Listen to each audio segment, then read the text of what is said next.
Welcome to the Milwaukee, and okay. The meeting is being recorded. I have that first on my agenda, but welcome to the Milwaukee Mental Health Task Force today. Thank you so much for joining us. So I am Christine Apple. I'm a psychologist with the Department of Corrections, and I'm also one of the co-chairs for the Milwaukee Mental Health Task Force. And I will have Mary introduce herself.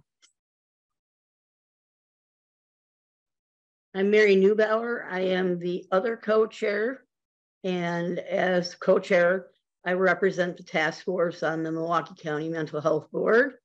And in my day job, I don't have one right now. I'm a student. So thank you.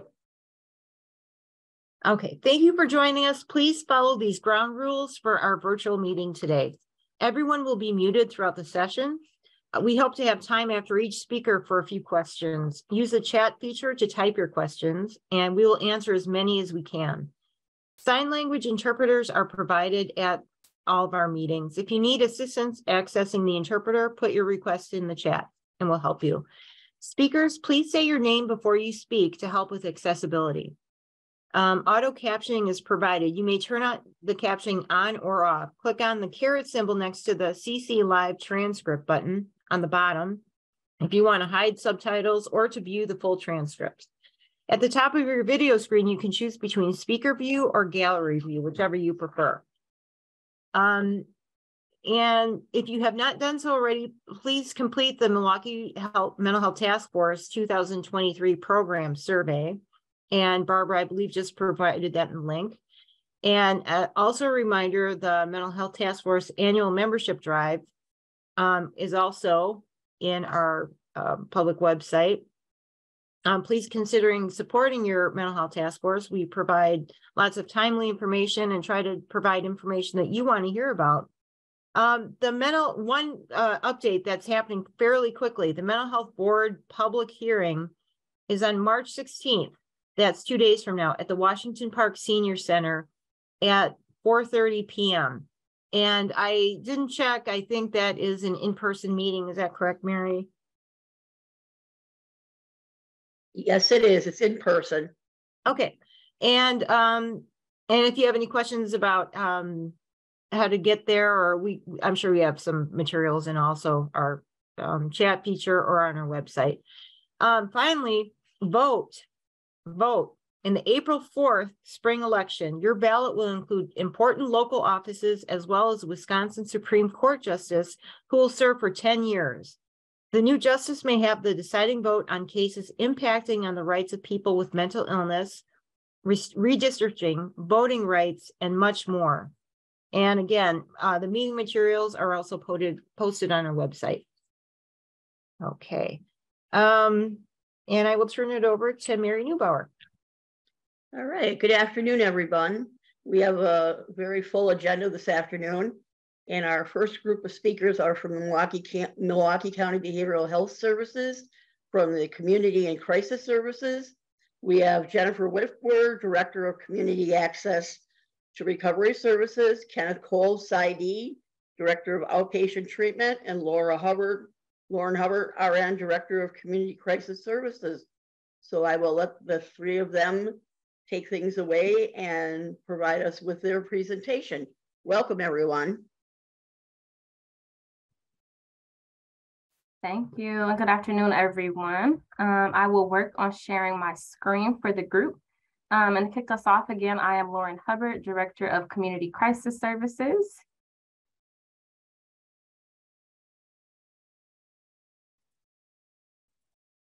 Lauren, this is Barbara. I made you a co-host. Let me know if you have any problems sharing your screen.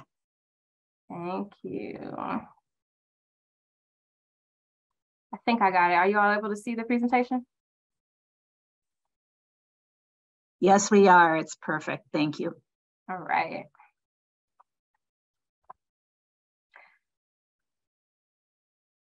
So,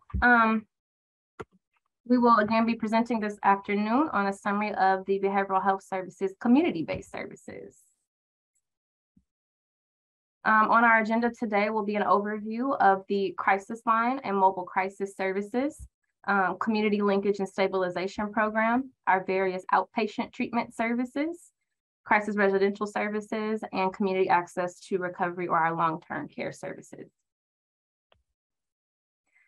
First up is the Milwaukee County Crisis Line and Mobile Crisis Services. The phone numbers are listed for your reference: 414-257-7222 or 257-7621. Both numbers are in operation and result in the same experience.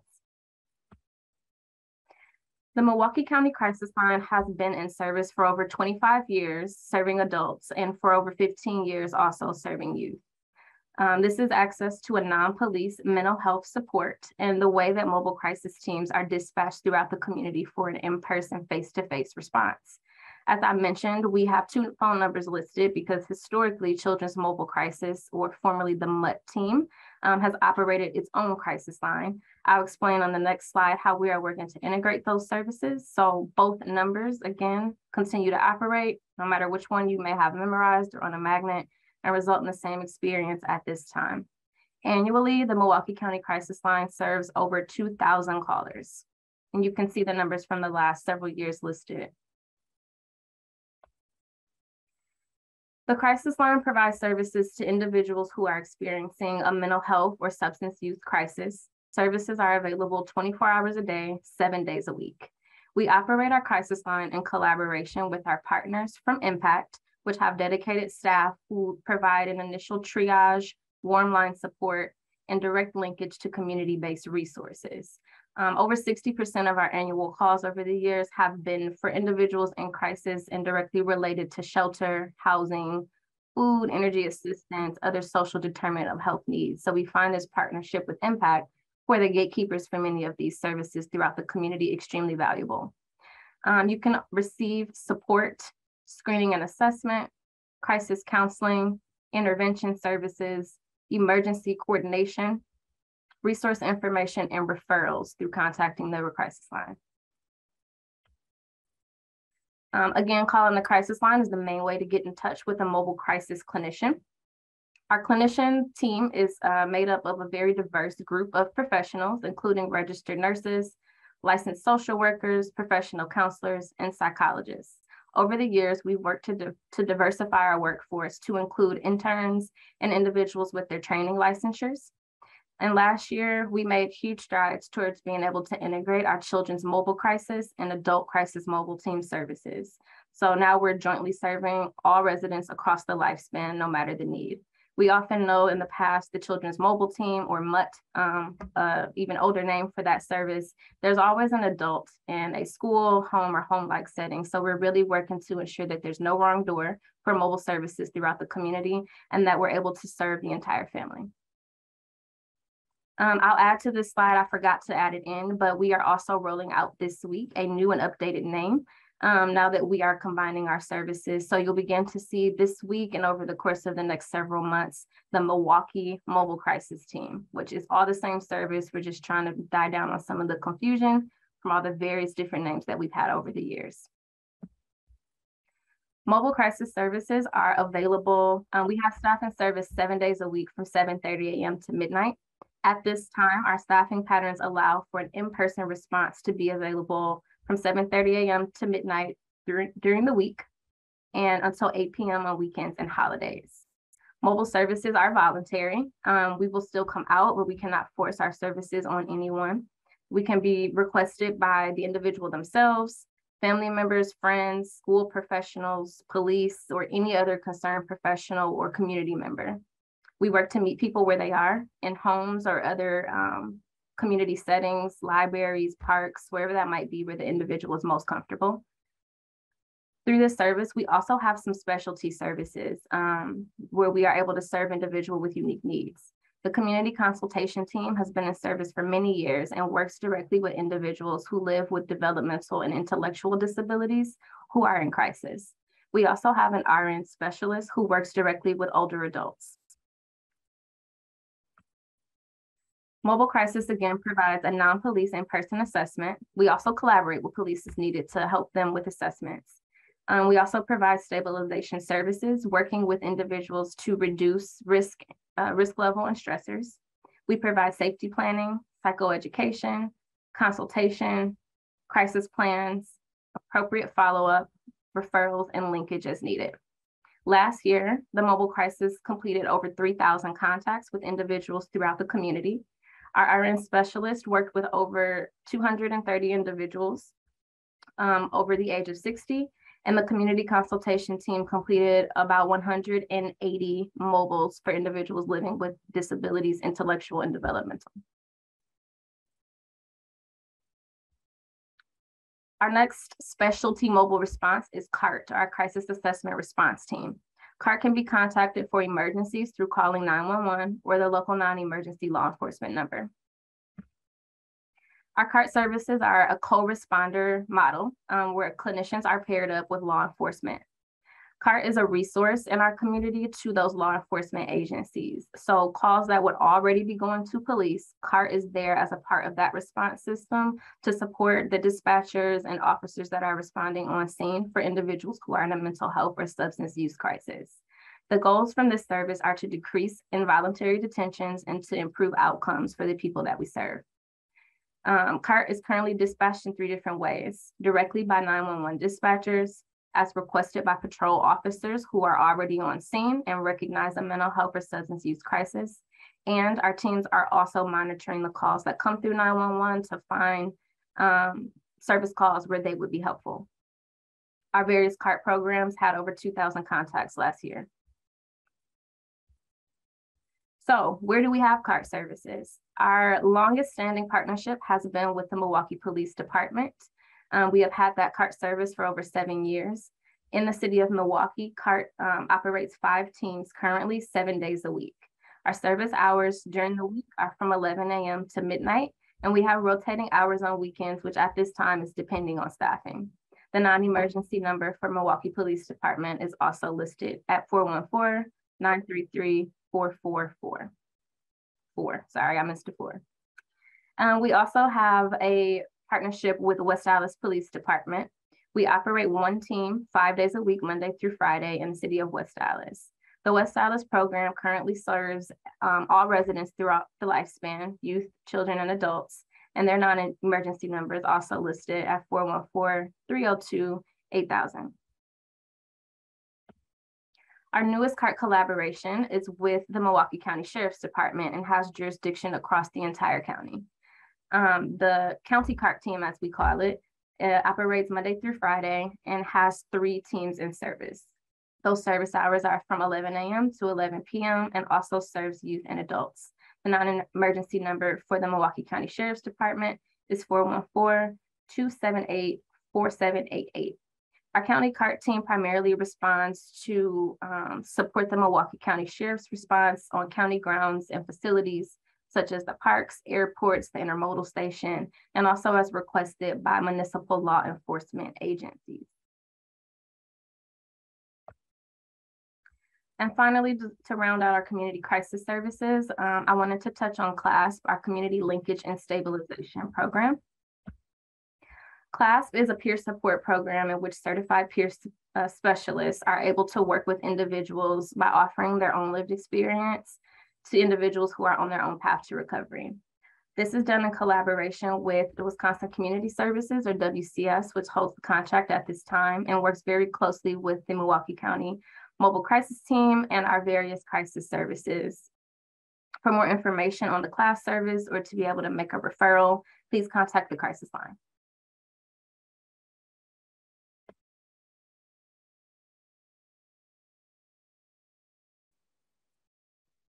All right, I guess this would be me. Hello, my name is Ken Cole, and I'm the Director of Outpatient Treatment Programs for Milwaukee County. So glad to be here. Nice to meet everyone. So let me start off with just basically saying, if I could summarize the work that we're doing, it's those 3 components right there. It's trying to increase the access, build connections, but also improve outcomes overall. And Lauren, would I motion for you to advance the next slide? Okay, thanks, Freedom. So the way that I view it is I've been with the county for about 8 months or so. And when I started, my first week was at the location out in Tosa. And the way that I've begun to kind of view this is we've talked about doing what we can to reach people, but I think the best way to reach people is to go where they're at. And Lauren made reference to no wrong door. And in many ways, that embodies the work that we're doing. And one thing that we've done is we've opened 5 more doors by having 5 locations where the community can get the very services that they require and deserve. Next slide. 3 of those are at our access clinics. I met with the team a while ago to come up with 3 ways to kind of understand what the access clinics are, because it seems like there's a sense that a lot of people didn't quite know what access clinic meant. And we came up with 3 words: connection, compassion, and healing, because in many ways, that is what we do. We try to connect folks, we try to convey compassion, and most of all, we try to get them toward healing. Next slide, please.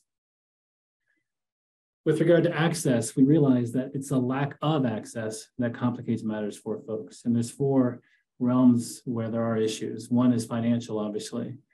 And as it says there, 11% of folks across our country are uninsured, and that's likely higher for folks within Milwaukee County. The other issue is provider access. And whether it's folks with insurance or even without, it's clear that the wait to get service is quite long. I once spoke with someone recently who had to wait literally 3 months to get some help for his daughter. Historical access is something that we're trying to really combat. And I think that's an issue, especially here as well, where there is a lack of trust, some of it earned. And we're trying to overcome that by ensuring that our staff are well trained, but also sensitive to the cultural issues that those we treat face. And as we reference with the locations, the geographic access by placing services across Milwaukee. Next slide, please. We counter that by ensuring that each access clinic serves as an entry point for those without insurance who are 18 years and older, regardless of their ability to pay, which is really key. Provider access, typically folks wait 1 to 3 months to see someone. And I've seen it here each day that someone can be seen on the same day. For medication evals, that may take a little bit longer, but it's still much shorter than what is standard. I think at most we've had people wait 1 to 2 days to have a med eval. Again, reducing stigma is something that is a work in progress, to say the least. But I think we're chipping away with that as well. And the way that we like to frame it is it's not about reducing stigma, because what level of stigma is appropriate, but rather trying to focus more on a mindset of mental health and the full spectrum of what that means for those we serve. And I think that if we do that, it'll open even more doors for people to come here knowing that this is a place where they can be treated well and also respected. Next slide. That just highlights our 3 locations and the leadership that we have at each of those. Access North is recently opened up in November, and that's with our partners at MHSI. Access East is with our partners at Outreach, and Access South is with our partners at 16th Street. Thank you. So this is the criteria.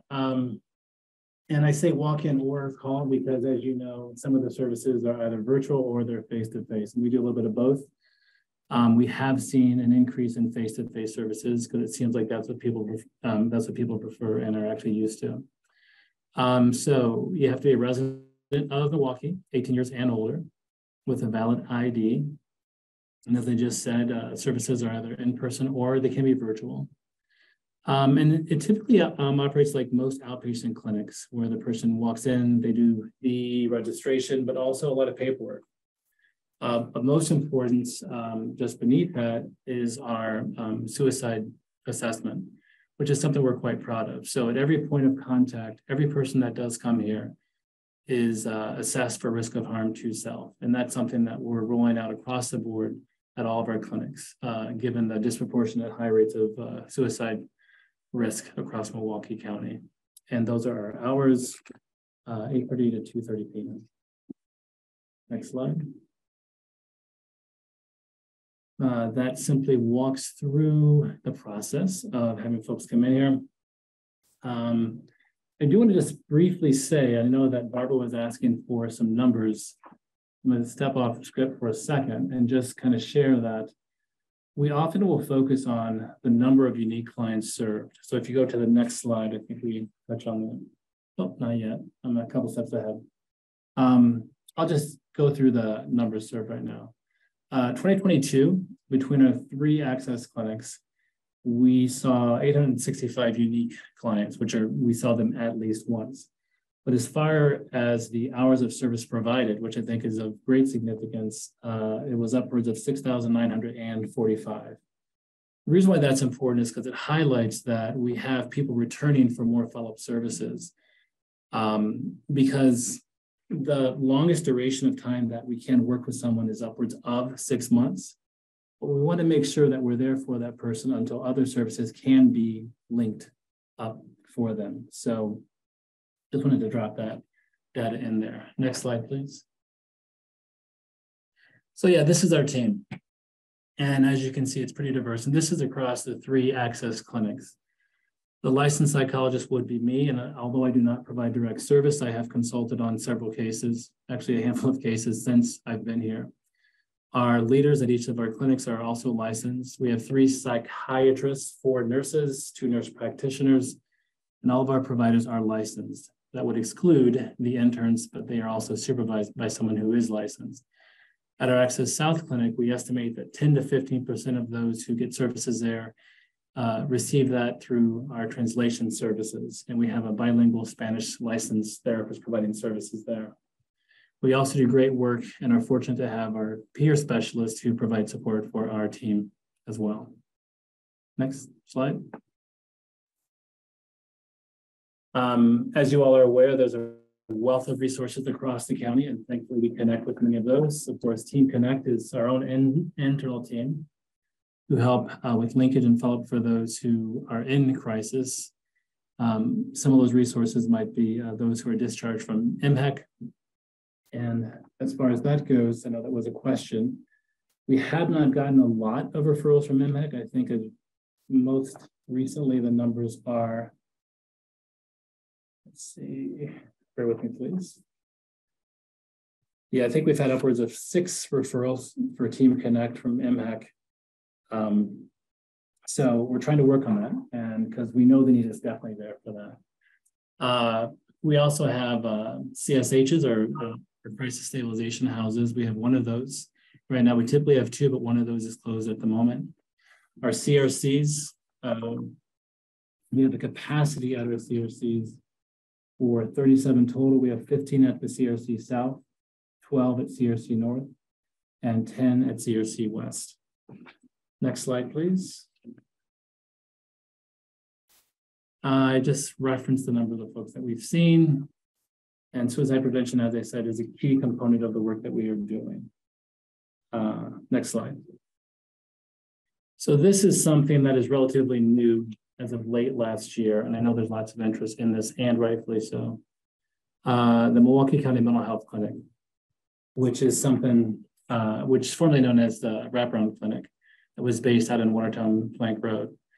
And this is a right-on-time clinic to help address the needs of youth across Milwaukee County. Next slide. There we provide med services and therapy to youth that are currently enrolled in Wraparound and also CCS. And this is the same team that was at our old clinic with the addition of Dr. Jimmy Stevens. And so I want to jump into the next slide though, if I may.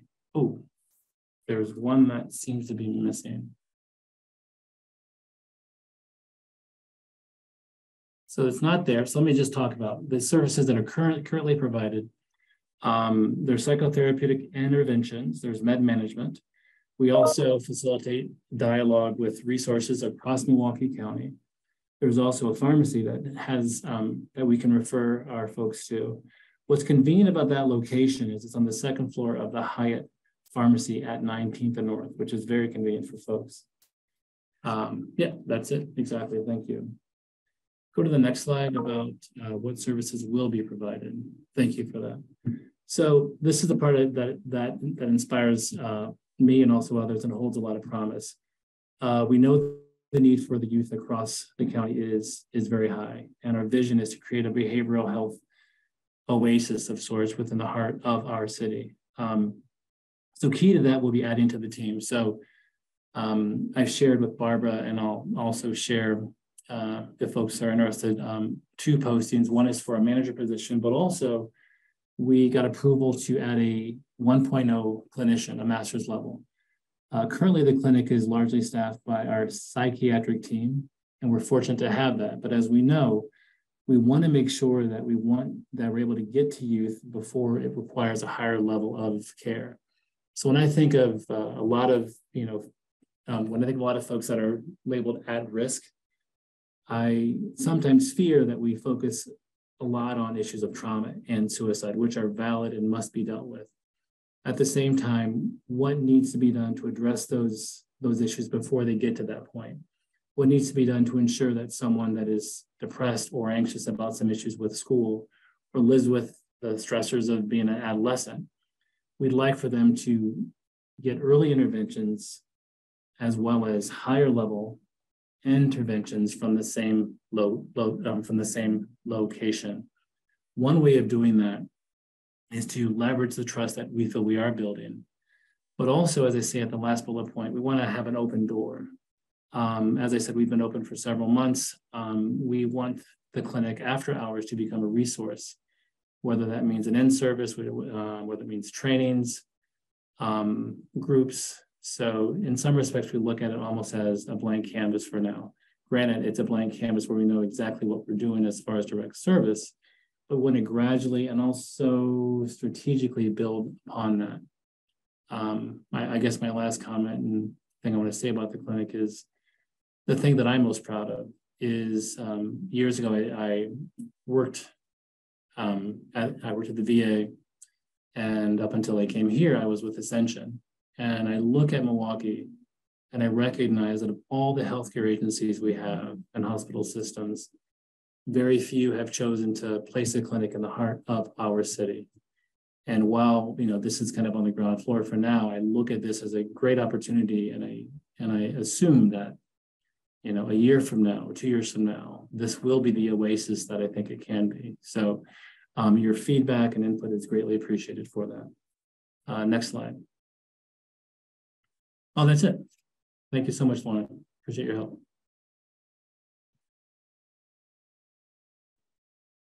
All right, it's passed off to me. Good afternoon, everyone. I'm Jen Whitwer, and I'm the director of the CARS department at Milwaukee County BHS.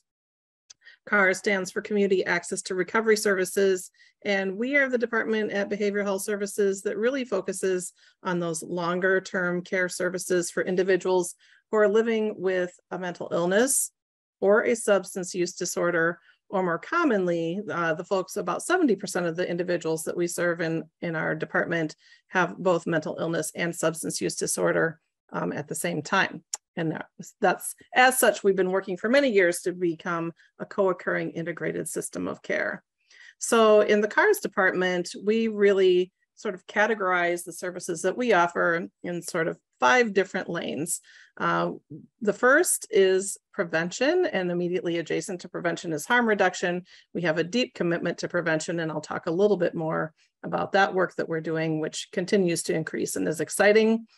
We have a role with access and helping with eligibility determination to get people to those services that they need. We also have treatment services that we offer out of our department. We have quite a lot of care management that we offer. And then on the other end of that spectrum, we have some services that we call recovery support services that are all those things other than clinical treatment that help people on their path of recovery. Next slide. Okay, so first up, I want to talk about prevention. Folks may not know this, but we are actually required but with our substance abuse block grant funds to spend at least 20% of those funds on prevention activities. And historically, we've always adhered to that. But about 10 years ago or so, we really changed our strategy with prevention, recognizing that there is a science to prevention and that we wanted to adhere to that scientific and evidence-based approach. So we really shifted gears at that point. So in our department, prevention is a public health approach. designed to provide information and prevention education and training to individuals, their families, and the general public. So we're really trying to have a population health focus, focusing on both mental illness and substance use, and then of course, co-occurring disorders, as I mentioned. And we also focus on the improvement of community-based processes and ultimately influence those environmental changes. So in our prevention world, we do have a local coalition. You can go to the next slide for me, Lauren. And I'm going to talk about substance use first. So coalition work is definitely an evidence-based strategy. I put here as formerly known as the Milwaukee County Substance Abuse Prevention Coalition. I think as recently as the last week, I believe they changed their name to RISE. But that's a longstanding coalition that has helped, and they will get together and work to influence policy and legislation, and do a lot of that public health work that we need them to do. And it's made up of many sectors of our community, youth serving organizations, schools, churches, law enforcement, county and other public sector folks. So they do a lot of really important work for us. We also provide funding with the Substance Abuse Block Grant Funds to 4 different agencies who engage in a lot of primary prevention, working one-on-one with individuals. We've done media campaigns that you may have seen, such as our Better Ways to Cope campaign. And we also do a lot of dissemination of harm reduction supplies. I know Jeremy Triplett was here last time talking about some of that work in the vending machines. I don't know if anybody saw the news yesterday. Our county executive signed $11 million of funding to address the opioid epidemic, and we launched our very first vending machine at the COGS building. We have 24 more to follow in the next couple of years, so stay tuned on that front. But these are supplies that help people stay safe until they are ready to accept treatment. So we're very excited about that. We also work closely with our Office of Emergency Management because we want to measure the effectiveness of the strategies that we're putting into place. And we're also going to be working to align our substance use prevention and harm reduction strategies throughout all of DHHS. So not just in CARS, but with the Department on Aging, Disability Services, CYFS, all of the departments, because we want to get further upstream. And with the infusion of so many funds into our system, we're really able to focus on that. We'll also have some re-granting opportunities to get our community partners involved in some of these prevention strategies as well. On the mental health side for prevention, we do offer monthly mental health first aid and QPR trainings for the community. They are very well attended. We started just offering them monthly. We have many people in our department who are trained facilitators for both of those, and a wide variety of individuals all throughout our community attend those.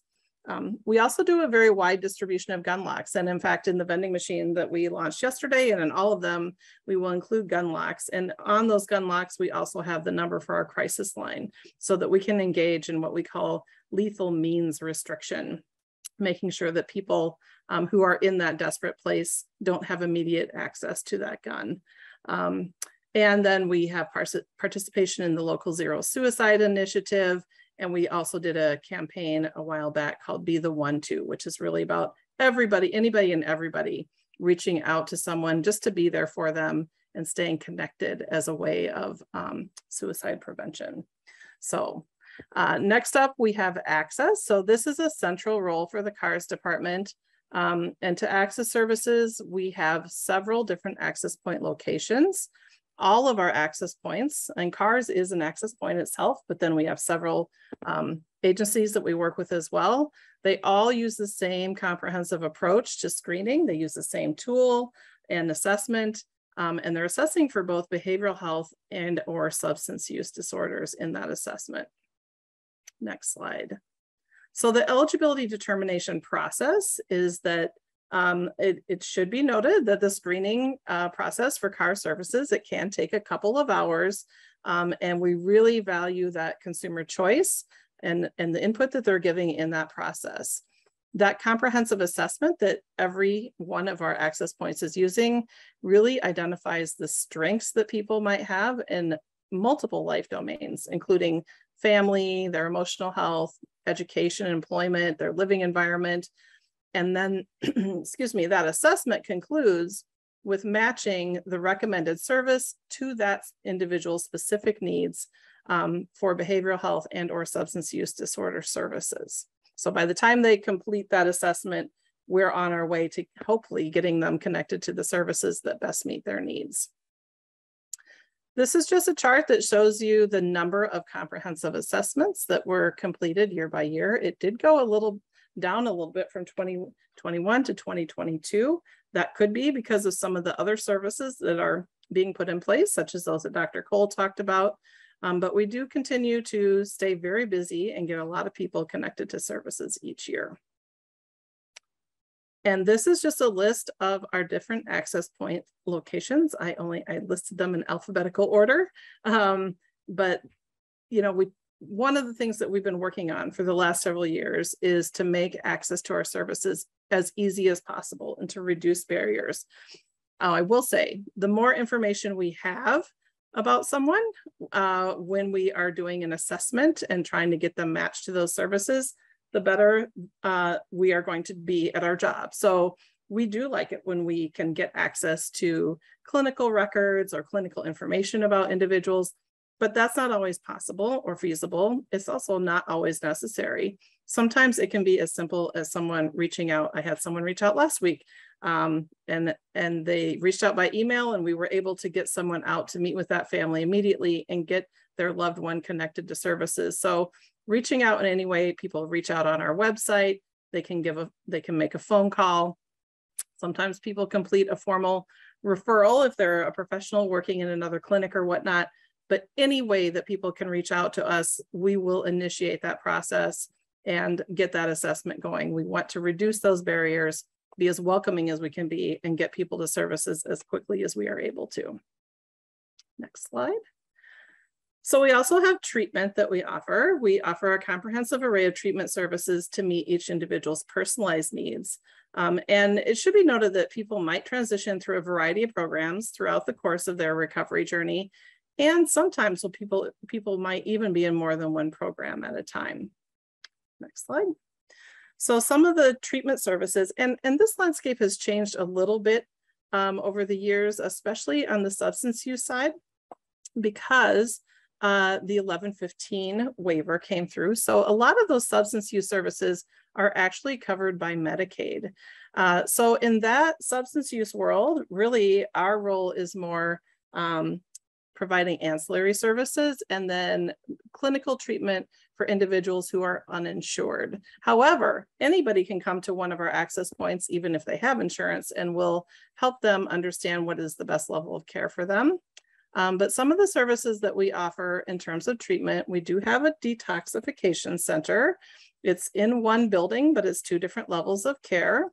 One part of that is a sobering center for individuals with alcohol use disorder. And there's also a formal withdrawal management program that is part of that. We also offer medication-assisted treatment, which is an evidence-based practice to help people living with substance use disorder. There are medications that can help abate the cravings that people might have and help them reduce or stop their use altogether. And we are able, in our system, we have opioid treatment providers, but we are able to offer some services for alcohol use disorder as well. And those would consist of methadone, Suboxone, and Vivitrol, and we offer all 3 in our system. We do have day treatment for substance use disorder that we fund as well. And then on the outpatient side, we fund services for both mental health and substance use disorder. And then lastly, we have community-based residential facilities for individuals with a mental illness. And we only serve about 140 or so individuals in those facilities, but those are going to be for folks who maybe don't have the skill set that they need, or maybe can't safely live alone. But it really is intended to be a real rehabilitative treatment service for individuals living with a mental illness. We also have a large system of care management. So that's really a collaborative process of assessment, planning, facilitation, care coordinating, evaluation, and advocating for individuals, trying to meet those comprehensive health needs that they have, and helping them to access available resources so that we can get the best possible outcome. So a lot of times the care management isn't really going to be so much about delivering the direct services themselves as it is helping people getting connected to the services that they need for whatever it is that they're contending with. Next slide. So we have several levels of care for care management. On the mental health side, we have crisis case management, and so we work in close collaboration with Lauren and her shop to deliver those services. That's closely tethered to our targeted case management, and people can really, all of our providers who provide targeted case management also do the crisis case management, so that depending on what a person's situation is at any given time, they can sort of toggle between either one of those and get those needs met. Also within targeted case management, we are able to serve individuals who are living with a substance use disorder. And this might be for individuals who maybe have a lot of needs related to their substance use disorder, but aren't at a point where they're feeling like they're ready to participate in treatment. But they might have a lot of case management needs and need connection to other services, so we're able to help them in that targeted case management model.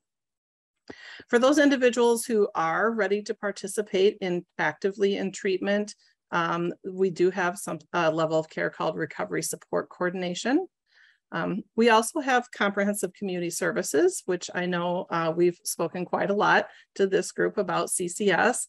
CCS is a benefit, it's a Medicaid benefit. It's available to individuals for both mental health and substance use disorders. It also covers the lifespan. The other thing about CCS is that it has a broader range of eligibility. So historically, a lot of the services that we have in our system, especially for mental health, required someone to have a diagnosis of a serious and persistent mental illness, but that is not the case with CCS. We actually have a broader range of diagnoses that we're able to serve. And the package of services that is offered in CCS is also very different and has much more of a holistic focus, which has made it a very popular service in our system, and it's grown pretty rapidly. We also have these last two, community support program and assertive community treatment, are very closely tethered to one another. Community support program is governed by DHS 63. It's our most comprehensive level of case management care for mental health. And we recently, in the last couple of years, were able to get funding to start our own assertive community treatment team, which we operate out of Milwaukee County. And assertive community treatment, we are licensed as a community support program, but assertive community treatment is an evidence-based practice that has very specific fidelity measurements attached to it. It actually originated out of Dane County many years ago. It has been studied extensively. It is known to be evidence-based. And so we've been able to bring that level of care to Milwaukee County. It's our newest level of care. We're still, I would say, developing it, but hoping that we can really demonstrate that when you invest and have all those fidelity measures, that you can have different outcomes for the people that we're serving. Next. And here's just a slide that shows our care management volume. I did not include CBRF in this, but this is just all the care management volume. And you can see, and this is just adults, by the way. And so you can see that CCS, since its inception about 8 years ago, has grown to be our largest level of care. There are about another 600 or so youth that are served in CCS as well. So it is by far our largest level of care. But all of our levels of care for care management serve an important function. And so, you know, some of them are maybe a little bit less in terms of volume of what they used to be historically, but they're all still really important and are all still in place. So that's just the numbers there. And then recovery support services, what I call the other bookend. We have prevention and then we have recovery support. So these are the services that help people enter and navigate systems of care. They can remove barriers to recovery, help people stay engaged in their recovery process, and really just live full lives in the community of their choosing. Our recovery support services really focus on those social determinants of health. So as I said, it's all the things other than clinical treatment that support someone's path of recovery. You can go on to the next slide. So some of the examples of that, we have an investment in employment. And I think we've had folks who have presented to this group on individual placement and support. We also, of course, have our clubhouse model, Grand Avenue Club, but we know that the people we're serving in our system very much want to work much of the time. And to be able to offer that is important to us. Where IPS is covered as part of the CCS level of care. However, we are working to expand it into other levels of care, including community support program and recovery support coordination. So that's exciting. We would love to be able to offer IPS to anyone who comes to CARS for services, and that's the direction we're trying to head. The workforce isn't keeping up with us, but that is definitely where we want to go. We also have our drop-in center. We have a commitment to peer support, and we actually are, there are not enough peers to meet the need in our system. The value of peer support is recognized all throughout our system. And so this year, very soon, actually, I'm hoping in the next maybe 3 to 4 weeks, we'll be publishing an RFP to create a peer support academy, whereby at least quarterly, if not more often, we'll be offering the training, and we'll be putting in all kinds of supports to help people get connected to employment, to pass that exam, to get their continuing education units, and to really just have sort of an epicenter to keep adding to the peer support workforce. So we're very excited about that. We also offer something called Bridge Housing, which is really for individuals living with substance use disorder. It's a safe, sober place for people to live while they're actively engaged in treatment. And then with some of our fund sources, we've even been able to start to offer some services around or some funding support around transportation. So we're excited about that. So again, with that 1115 waiver coming through and paying for a lot of the treatment, that's given us the opportunity to pivot and to reallocate some of the resources that we still have and to invest in all those things other than clinical treatment that are so important. And then this slide here, I just wanted to mention, I mean, this is going to be a big year for growth. We are lucky that we work for such a progressive county executive and our leadership at BHS, that there is a lot of investment in community-based services. And so we have a lot of RFPs and RFIs that will be coming out this year. Some of them are just standard. This is standard business for us to put out for competitively recovery support coordination and our access points. And then some of it is new lines of business or areas where we want to expand. So I mentioned the Peer Specialist Academy. CCS continues to grow, and it's an entitlement, and we intend to keep it as such without a wait list. So we need to add more providers to both care coordination and some targeted areas for ancillary services. With the opioid settlement funds, we do have an opportunity and a need to expand treatment capacity. So we'll be working on putting out an RFI to hopefully either attract new vendors to our community or help our existing treatment providers expand. We will have some settlement re-granting opportunities. We will be putting our prevention services out for RFP. And then annually every year, we identify those areas that we need to expand or we need more providers, and we put out an annual expression of interest. So if anybody is on this call and any of these things sound interesting to you, you can sign up on our system called Bonfire, and that's how people get notified when we put something out for competitive bid or we're seeking an expression of interest from any community-based partners. And I think that's it. So we can entertain any questions that people might have for myself, Dr. Cole, or Lauren.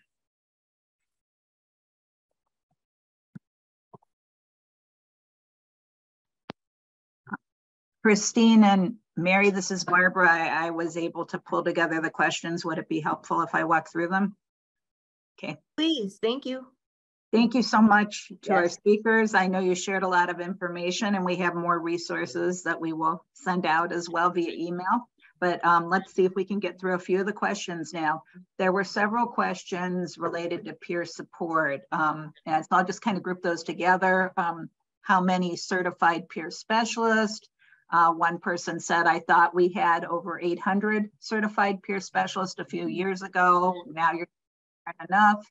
And someone else said that they are looking for information related to training for peers, and they thought there was only one agency in the state that did that and haven't been able to find any training in Milwaukee. So that's a great group for you to address. Thank you. Yeah, well, and I agree that, I mean, peer specialists are such an important component to our service array. And, you know, with the addition of CCS and other levels of care, there's just been more demand than there's been supply. That's the truth. I don't know how many are, I haven't seen the map recently. I don't think we had 800. I know Milwaukee County has the most, as I would expect. We're the largest community in Wisconsin. But even with that, we do not have enough peer specialists. So we're hoping that this peer specialist academy will help. If we can offer training quarterly, we hope to add maybe up to, I'm going to say 80 new peer specialists each year into our system.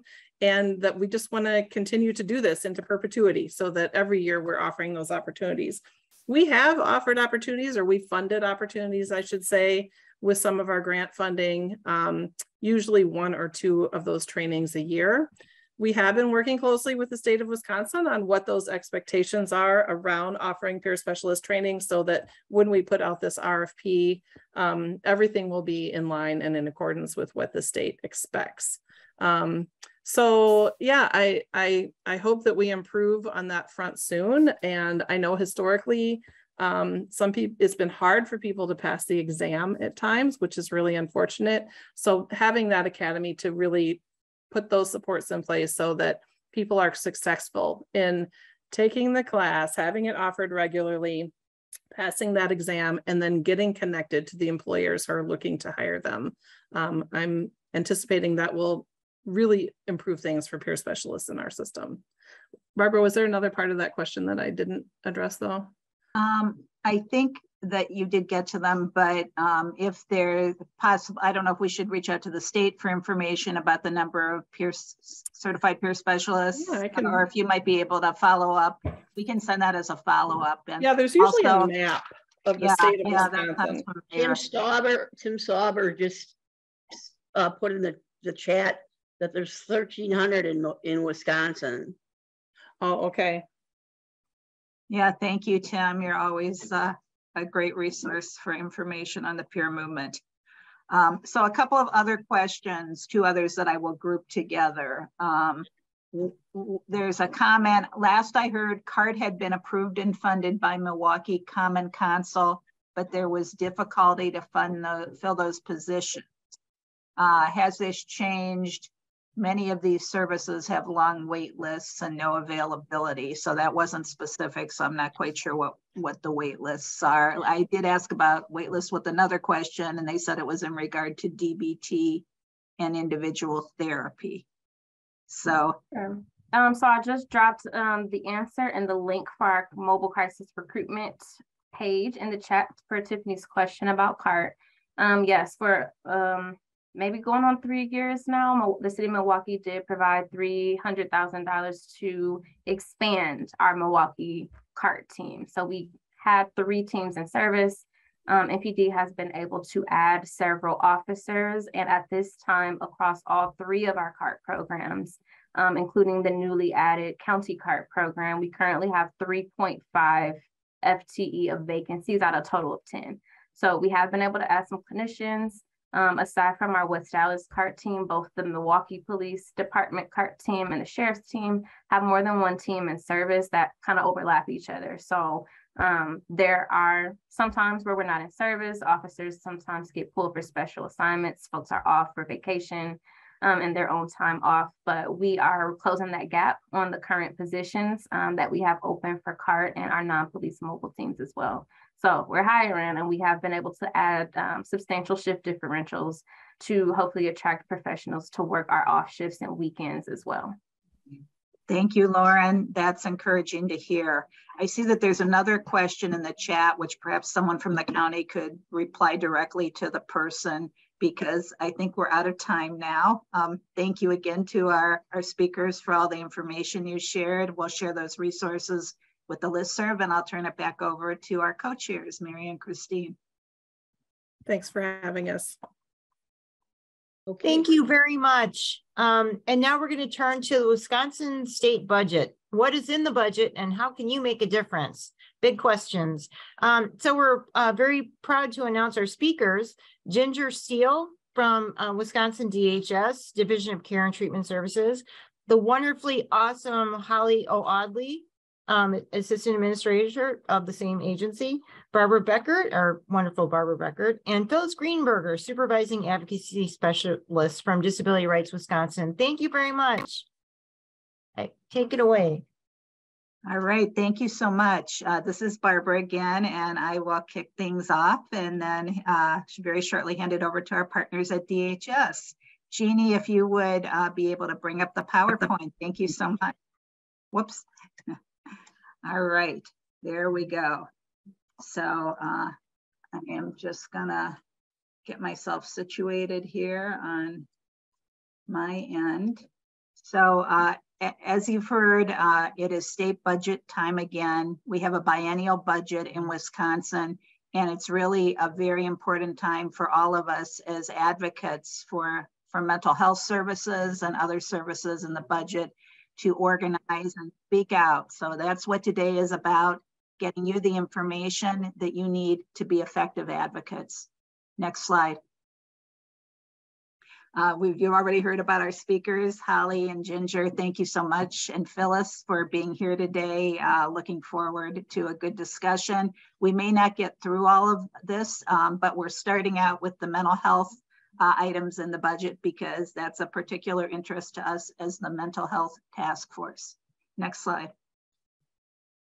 So again, we want to emphasize that you have an important role in the state budget process. The state budget gets developed over many months. Lots of us have advocated for items in the budget for years, it feels like. In some cases it has been. And it funds so many programs and services that are important in each of our lives and very important for many people with mental health needs, as well as other disabilities. There are a lot of opportunities for you to get involved, and we're going to talk about that today, how you can make a difference and influence the budget. Slide.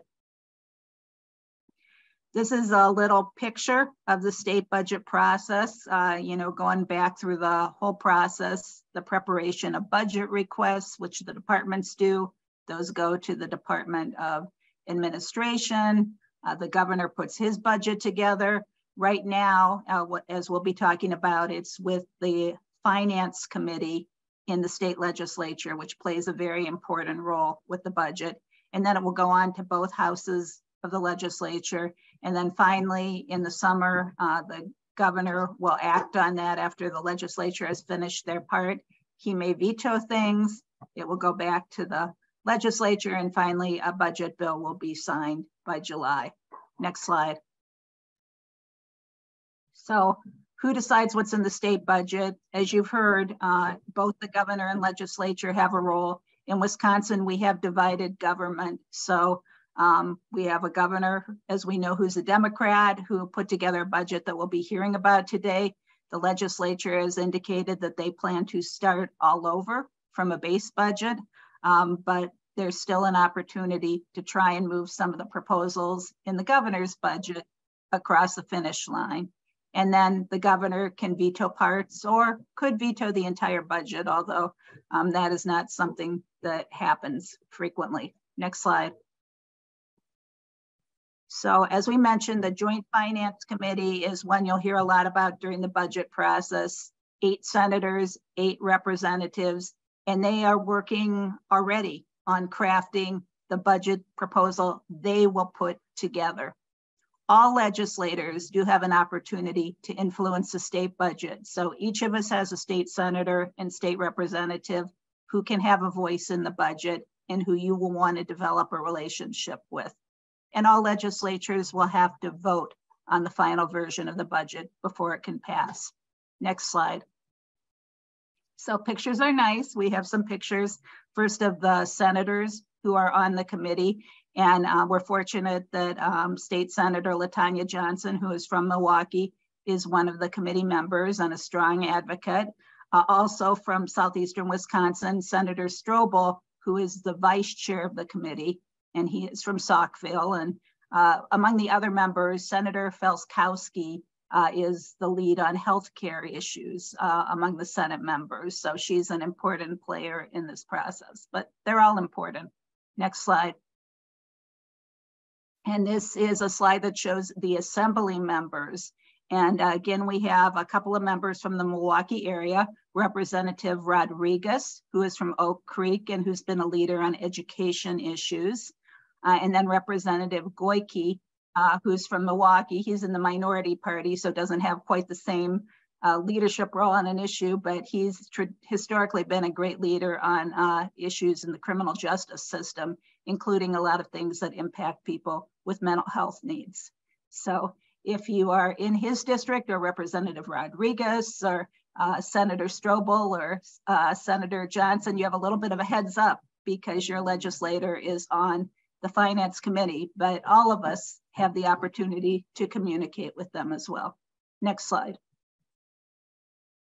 All right, I'm going to turn it over now to Ginger Steele and Holly Audley to cover the Medicaid and mental health proposals in the budget. Thank you so much for being with us today. Thank you, Barbara. My name is Ginger Steele. I am the administrator of the Division of Care and Treatment Services as of January 3rd. Not quite a seasoned administrator here in the division yet, but certainly working on that. So Holly and I will be tag teaming this presentation today. So I'll get us kicked off with Medicaid expansion. So of course, the budget proposal for DHS is once again anchored by Medicaid expansion. And this would expand high quality, low cost Medicaid coverage to Wisconsinites with income up to 130% of the federal poverty level.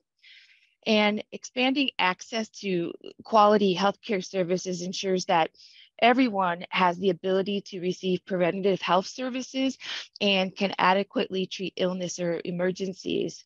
And as of January 2023, Wisconsin is one of only 11 states that have not opted to expand their Medicaid programs.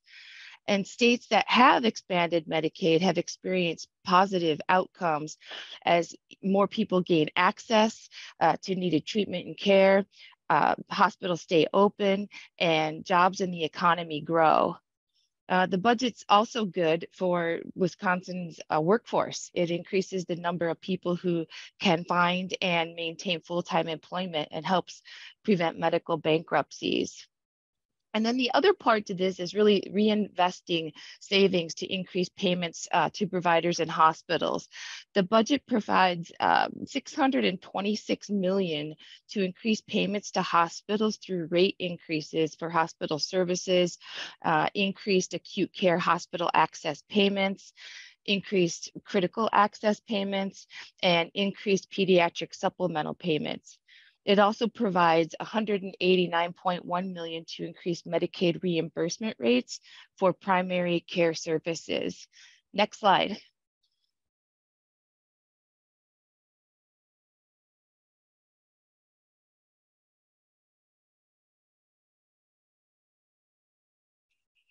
Thank you. Maybe Holly's having a hard time finding the mute button there. I've got it, Ginger. Oh, Thank there you go. Okay. Thanks very much. And thanks for inviting us to be with you today. And thanks, Christine Apple, for the totally awesome introduction. Good to see you.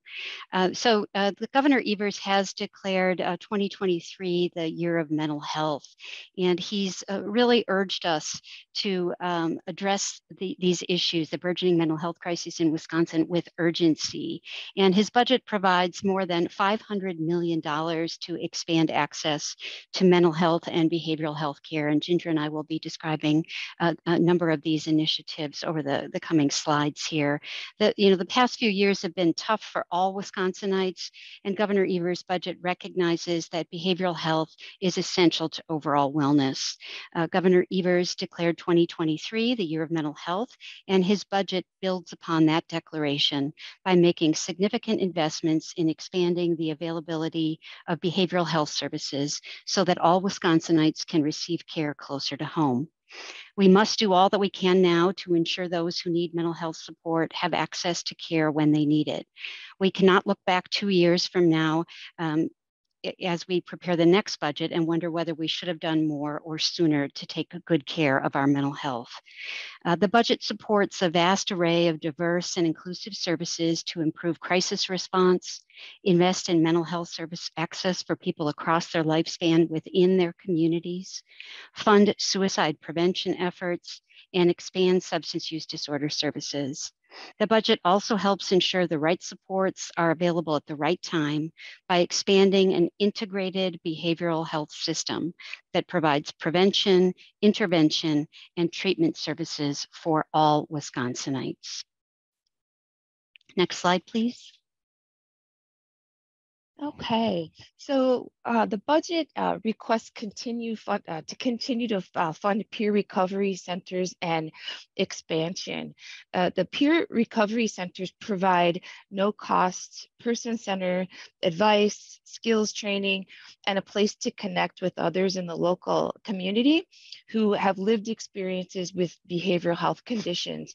Budget also provides ongoing funding to support the existing 8 peer recovery centers in the state and the establishment of 2 new centers to expand access to areas not currently served by any of the existing centers. And the total funding is about $520,000.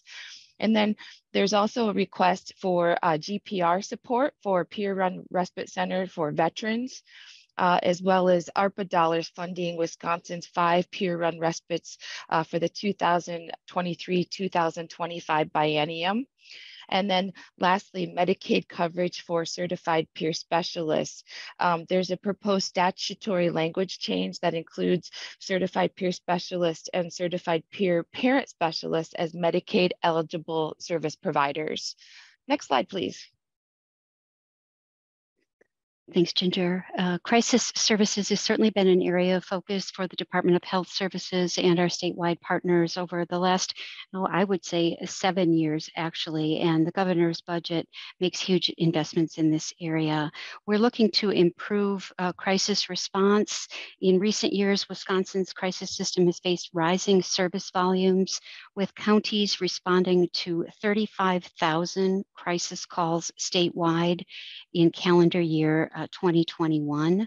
This has increased burdens on county services, law enforcement services, hospitals, and other providers to respond to people who urgently need behavioral health care. Governor Evers' budget supports the development of up to 2 crisis urgent care and observation centers that would serve as crisis service hubs and offer a range of behavioral health services to everyone from walk-in appointments to first responder emergency detention drop-off. And he has dedicated $10.1 million for those 2 centers and 1 full-time equivalent staff person at the Department of Health Services to help manage the creation of an administrative rule around this new facility type. Next slide, please. Okay, psychosocial rehab services. The budget is requesting funding for the community support program. And this would fund the non-federal share of the Medicaid community support program, which is currently funded by counties. And then it's also looking to expand access to psychosocial rehabilitation services. So psychosocial rehabilitation services, or PRS, are a category of services that help people with mental illness or substance use disorder manage their day-to-day lives. And the services are often complementary to psychiatric care, drug therapies, and other treatment people may receive for their condition or conditions. PRS treatment and resources can vary from case to case, but include, for example, medication management, psychological support, family counseling, vocational and independent living training, housing, job coaching, educational aids, social support, and so on. And Governor Evers recommends providing funding to expand Medicaid benefits to include a psychosocial rehabilitation benefit, and also recommends DHS provide reimbursement under the benefit to non-county partners. Next slide, please.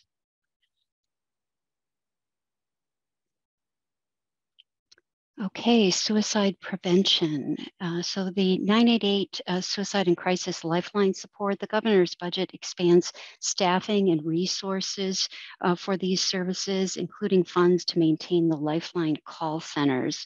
So the governor's budget outlines $3 million in GPR dollars to support these services and $9.9 million in projected costs over the period of 2023 to 2025, and federal grants will be utilized to fund the remainder.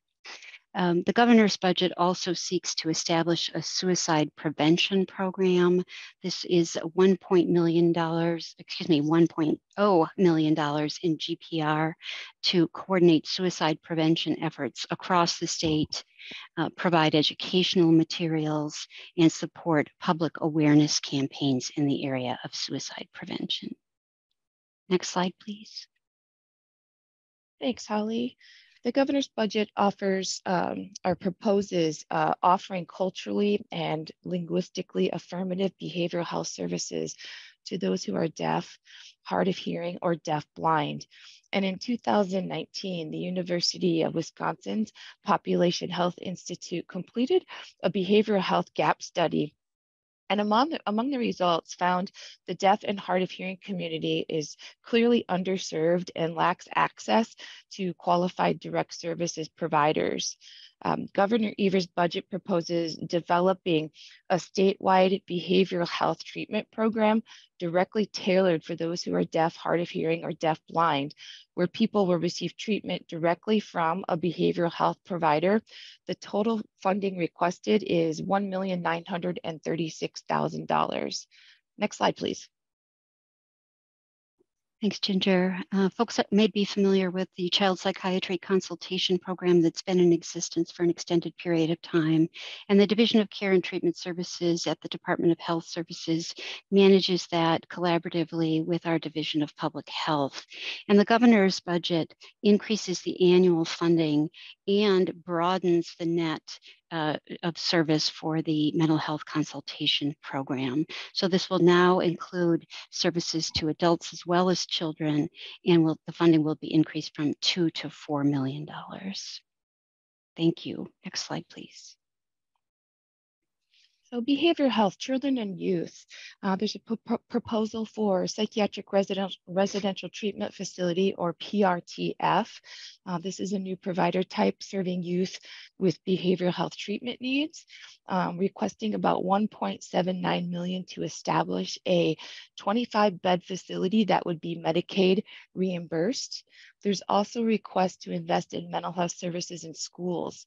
And so to address the high and increasing prevalence of mental, behavioral, and developmental health concerns in children, Governor Evers' budget makes historic investments in improving and expanding services in school settings. Children spend a great deal of their day at school and are more comfortable generally receiving mental health services in a school setting rather than outside of school. And so students in school with access to mental health services are also less likely to experience depressive episodes, suicidal ideation, or suicide attempts. So among other initiatives, the budget would also increase the amount of federal Medicaid reimbursement returned to schools through the school-based services program, increasing funding to schools by about $112 million over the biennium. I'd say additionally, it provides nearly $11 million to improve access in telehealth in schools by allowing school districts to bill Medicaid for reimbursement as telehealth originating sites. The total funding for this budget request is $123,394,000. And then lastly, on this slide, there's a request for one full-time employee for the Office of Children's Mental Health. Next slide, please. Additionally, we are seeing other Medicaid rate increases for autism services, outpatient behavioral health and substance use disorder services, and child adolescent day treatment services. There's also a creation of a new benefit, Medicaid coverage for withdrawal management and intoxication monitoring. You know, that new benefit would be effective in July of 2025. Statutory language changes are necessary during this biennium, and the fiscal effect or impact would be realized in the next biennium. Next slide, please. Substance use disorder services. About 8% of Wisconsinites, so that's approximately 450,000 people, have substance use disorder. And in the last decade, Wisconsin has seen opioid drug overdose deaths triple. Deaths involving the use of stimulants have also been on the rise in our state. Substance use and its adverse effects continue to impact our communities on a deeply personal level, reaching many of us. So there's a request to ensure accessibility of needed residential substance use services, and affordability can often be a barrier to getting treatment for Wisconsinites who are struggling with substance use disorder. Medicaid implemented reimbursement for residential treatment and recently expanded coverage to institutional settings. And this reimbursement covers only the cost of treatment and not the cost of room and board at residential facilities. And so this budget request provides funding to expand Medicaid benefits to include coverage of room and board costs for residential substance use disorder treatment. The total funding is about $16,619,000. There's also requests to develop integrated behavioral health stabilization, intoxication monitoring, and detox facilities. This budget supports the development of these behavioral health facilities by expanding, again, Medicaid reimbursement to include these new facilities. The facilities would provide patients information on harm reduction strategies, connect them with community resources, and aid in transferring them to the level of care they need upon stabilization. The Medicaid coverage would be available July 2025, and there's at this point zero funding attached to that because there's a proposed statutory language change that would need to happen. And then there's also a request to support addiction prevention and treatment responses. And so Governor Evers' budget recommends providing funding to support stimulant treatment services in counties of high need to meet increased demand for treatment service availability. And that total funding would be about $3,288,000. Next slide, please. Thanks, Ginger. As it relates to DHS direct care facilities, folks may be aware that the Division of Care and Treatment Services manages 7 facilities outstate, 3 centers serving individuals with intellectual disabilities, 2 secure treatment centers, and 2 mental health institutes. And the governor's budget seeks to really expand the capacity at a number of our facilities. So first off, the Mendota Juvenile Treatment Center expansion would include 174 full-time equivalent positions, resulting in this fully staffing 65 new beds. So the governor's budget expands capacity and fully staffs Mendota's Juvenile Treatment Center. It's recognized as both nationally and internationally for its evidence-based treatment model that has achieved significant positive outcomes for juveniles with serious behavioral problems. The treatment center currently only serves boys in a 29-bed facility. The governor's budget provides 174 full-time equivalent positions to fully staff an expansion of the Mendota Juvenile Treatment Center. And this expansion will increase capacity at MJTC from 29 to 93 and will serve juvenile girls for the first time. Additionally, the governor's budget seeks to transfer security personnel at the Wisconsin Resource Center to the Department of Health Services.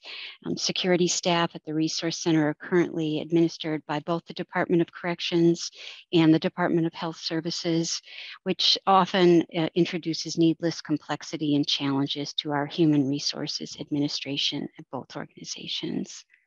And we're also seeking to expand the Northern Wisconsin Center Intensive Treatment Program through this budget.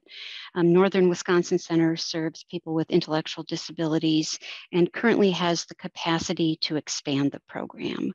Governor Evers' budget recommends providing 92 full-time equivalent positions to expand the intensive treatment program at Northern Wisconsin Center. This will help address the growing list of people with intellectual disabilities who are referred for treatment to the program. Additionally, on this slide, we cover the Forensic Assertive Community Treatment Teams. Folks may be familiar with the Community Support Program or the ACT model, the Assertive Community Treatment Model. This would be a new program focusing on folks with involvement with the criminal justice system. We put this forward in the last budget and it was not ultimately included, but this would allow us to divert forensic clients from a more acute setting for treatment. And then the Opening Avenues to Reentry Success program, our strong partnership with the Department of Corrections is expanding, and we would be adding 2 full-time equivalents to manage the additional workload associated with the growth in that program. Next slide, please. Okay, thanks, Holly. Workforce initiatives. There's a request for a qualified treatment trainee grant program. And this program, the Qualified Treatment Trainee Grant Program, facilitates the licensure and certification of those folks in the process of obtaining or already with a graduate degree in either psychology, counseling, marriage and family therapy, social work, nursing, or a closely related field. And this really helps to address this shortage in the behavioral health workforce that we're experiencing across Wisconsin and nationwide. There's also a request to continue to support the WIS Caregivers Career Program. And this program aims to address the shortage of certified nursing assistants in the state by supporting recruitment, training, and the retention of qualified caregivers for nursing home residents across Wisconsin. This budget provides for $8 million to increase funding to the program over the biennium. There's also a budget request for the Healthcare Provider Innovation Grants, and the governor's budget recommends $22.5 million over the biennium to establish an ongoing innovation grant program for healthcare employers, really to engage in improved recruitment and retention of long-term care providers. And then lastly, there's the Healthcare and Public Health Innovation Grant or grants.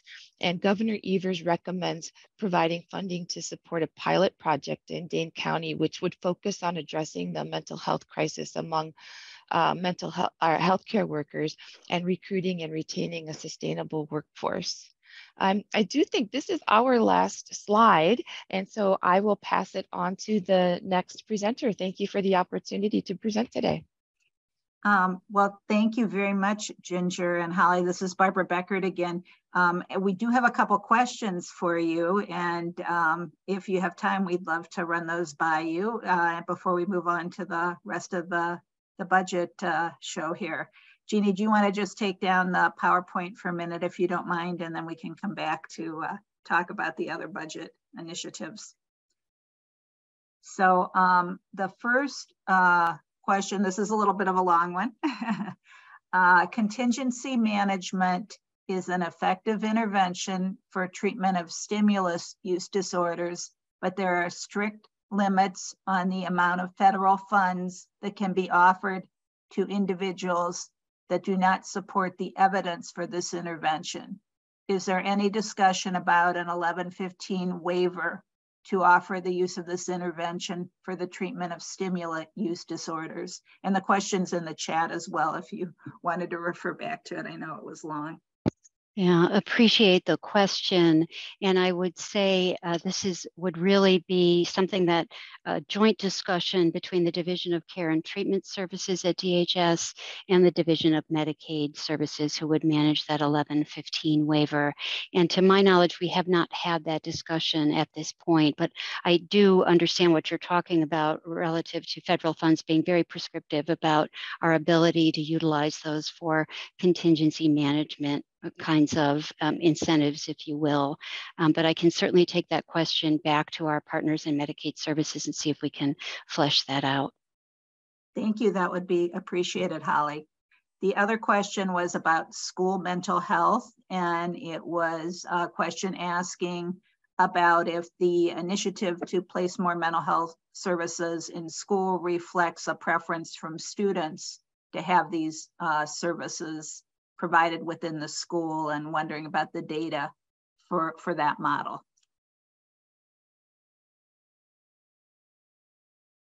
I'm not sure that I have the information about the genesis of the proposal or the involvement with our, right, in this instance, our stakeholder group, if you will, would be students themselves and their families. My guess would be that the impetus behind the proposal would be it would be most convenient to have services delivered where students spend a good bit of their day. But I can certainly do some research on that. I am certain that the Office of Children's Mental Health was involved along with our DPI partners in crafting some of those proposals. Thank you, Ginger, Holly. I'm not sure if you have more on that. I don't. Thank you, Holly. Happy to research that.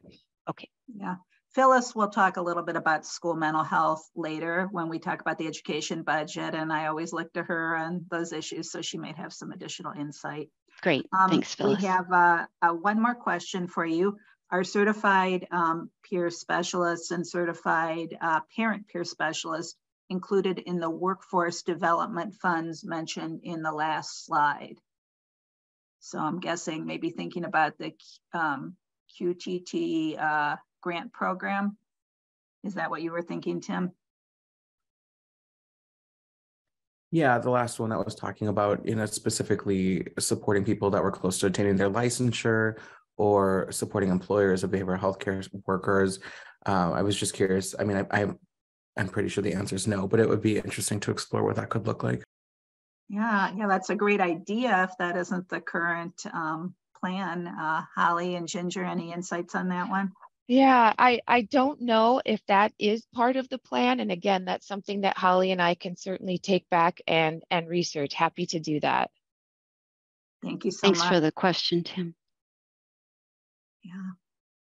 All right, well, thank you very much. I hope I didn't miss any of the questions because we want to make sure to have the opportunity to leverage Ginger and Holly while they're still with us.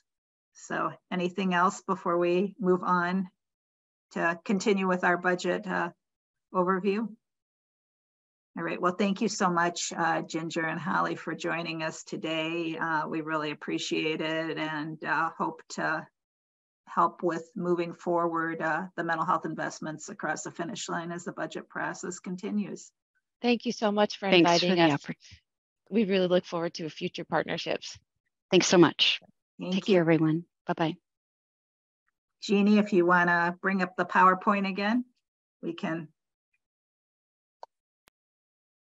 turn to that. Thank you so much.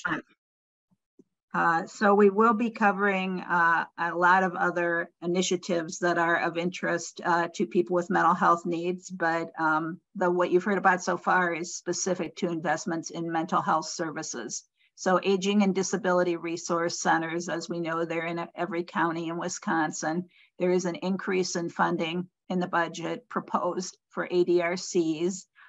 There's funding for a position to provide caregiver support services in every county. And that's something that we hear so much need for as so many direct care positions are going unfilled and family caregivers are struggling. The tribal aging and disability resource specialists, that's a really important need among the tribes. So good to see that included. And also there's funding for some IT things for a centralized ADRC website to get better access to the information. And as we know, it can be so hard to navigate systems. So that sounds helpful. Next slide.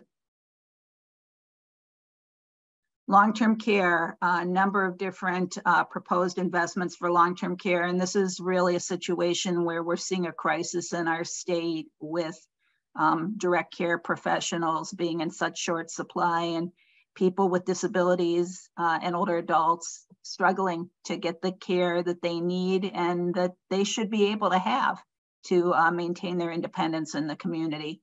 So there are rate increases for direct support professionals in family care. So for individuals enrolled in the family care program, rate increases for personal care workers, funding to continue implementation of the caregiver task force recommendations. That's a task force that was chartered by Governor Evers and that wrapped up their work. It's probably been at least a year ago, but the need to continue with those recommendations has only grown.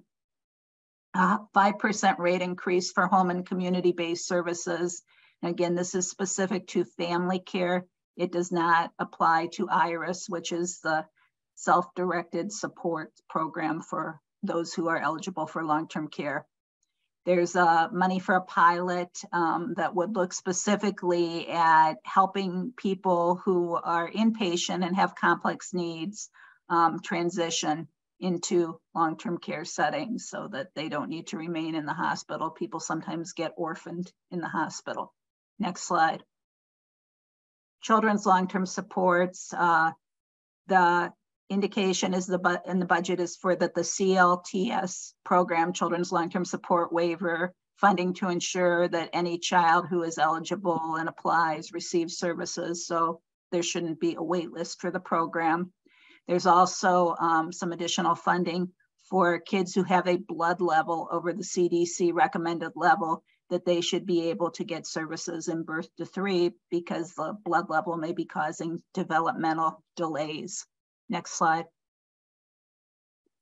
A number of initiatives to address abuse and neglect, which unfortunately we're seeing increases in that in Wisconsin. There's increased funding for adult protective services, increased funding for the Division of Quality Assurance to give them more capacity to respond to safety complaints, including complaints involving 1 to 2 bed adult family homes. Increased staffing for the Office of Caregiver Quality. They do misconduct investigations and also background checks, very important. This isn't really creating a program. We currently have a statewide elder abuse hotline, so it's providing funding for that. It was initially funded with grants. Funding some additional positions at the Board on Aging Long-Term Care Ombudsman Program, which is on the front line in nursing homes and in the community, supporting older adults who receive long-term care services. Next slide. Dental care. Always a challenge with access, particularly for people who rely on dental care through Medicaid. So we've seen some efforts to try and get this moved forward to create a new license for a new type of dental professional, dental therapists, to increase the number of dental providers. And they would work under the supervision of a dentist, but they can do a number of additional procedures that a dental hygienist cannot do. So Minnesota has this, a lot of other states do. Hope that we will finally see it in Wisconsin. Also funding for a grant to support community dental health coordinators across the state. Next slide. A couple of other DHS budget proposals. Our friends in the independent living system, there's additional funding for the independent living centers, for the office that oversees them, including for the Office of the Blind and Visually Impaired. Also service dog training grants. And that's such an important service for people with vision loss in particular. Next slide. So we're gonna talk a little bit about corrections. I'll turn it over to my colleague Phyllis in a minute. As Holly already mentioned, there's funding to expand the OARS program, Opening Avenues to Reentry Success. That's an important wraparound support for individuals with significant mental health needs who have been in Wisconsin prisons and are returning to their community. So the funding is in the DOC budget and the positions are in the DHS budget, as I understand it. Also, there's a Windows to Work program, which is a program that helps individuals at a couple of specific DOC facilities with getting employed. So there's an increase in enrollment for that program. Funding to expand treatment capacity in the earned release program and substance use disorder programming. Expanding access to medication assisted treatment. Again, this is for people in the correctional system, and funding for both a pharmacist and physician position. Those positions are greatly needed within our prisons and community correction system. And expanding alternatives to revocation, residential community capacity as well by 100 beds. Next slide. I'm going to turn it over now to Phyllis, who has been such a strong advocate for youth justice reform. So thank you, Phyllis, for joining us today. Thank you, Barbara. First, I'm going to ask, can you hear me? Because I lost all audio while you were talking for a few minutes, and I think I got it back. Yes. Yep. Okay, excellent. I thought once I could hear you, you could probably hear me, but for the first couple slides, I couldn't hear you. Okay, so the first thing on the youth justice slide is something that the governor had in a previous budget, and there have also been some bills on this. In Wisconsin, 17-year-olds are treated as adults for any kind of criminal prosecution. So that's anything that would be a crime as an adult. If you're under 17, it's in the youth justice system, but if you're 17, you're automatically an adult, even though you aren't for any other purpose. A whole group has been working on this to raise the age to 18. We are now one of 3 states that still treat 17-year-olds as adults, and the other 2 are Georgia and Texas, and they've also been working to change it. So hoping we're not the last. For me, this is an important issue I've worked on for a long time, and 17-year-olds go to high school. For all other purposes, they're youth. The youth system has more options to help them with school and mental health services, et cetera. So, sorry, I'm an advocate for this one. In the governor's budget, they did create a sum sufficient, I believe it's $10 million, is the initial request, because that is estimated to be enough to reimburse counties for having 17-year-olds back in the youth system. But it does say sum sufficient, and sum sufficient means if the 10 million is not enough, that additional money would be added to reimburse counties. Counties are, our experience has been that counties are willing to serve 17-year-olds and believe that due to research on brain development, adolescent brain development, et cetera, it's the right thing to do, but they have to have the money to serve those youth because they haven't been serving them for quite a number of years now. So it creates a funding for that as well. It also provides funding to develop a youth justice data system and reporting system, and some additional money for something that's called the YASI, or the Youth Assessment Screening Instrument, which is a evidence-based screening tool that has been used in Wisconsin. After Wisconsin looked at quite a few tools, it adopted this one because it looks at risks, needs, and protective factors. So it's a little broader than some of the other screening tools, and helps make decisions about kind of what services and what direction to go for youth. So this would be additional cost for licensing and training folks to use it. And then this last one, providing funding for bonuses to counties operating secured residential facilities for secure residential care centers for children and youth. Sorry, you'll probably hear it.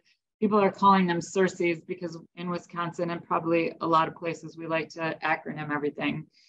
But when there was Act 185 years ago to close Lincoln Hills and Copper Lake, that's run by DOC, and to have one, or to have only youth transferred over Department of Corrections custody if they're either in the SJO, which is the Serious Juvenile Offender Program, or they have an adult sentence coming up.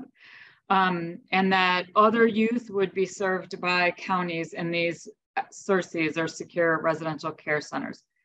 And the counties, some counties did it. There was grant money and some counties applied, but some have been reluctant to apply because they feel that if they are serving multiple counties and other counties aren't sending kids, then even if they serve several counties, they would be the only ones responsible financially. So it would be bonuses to those counties that create one that would serve more than one county to get through that concern that counties had with creating them. Next slide, please. So the other thing that the governor's budget does is creates a juvenile justice reform committee, and that committee is charged. That committee would be charged to study and provide recommendations on a number of different reforms to the Department of Children and Families and the Department of Corrections.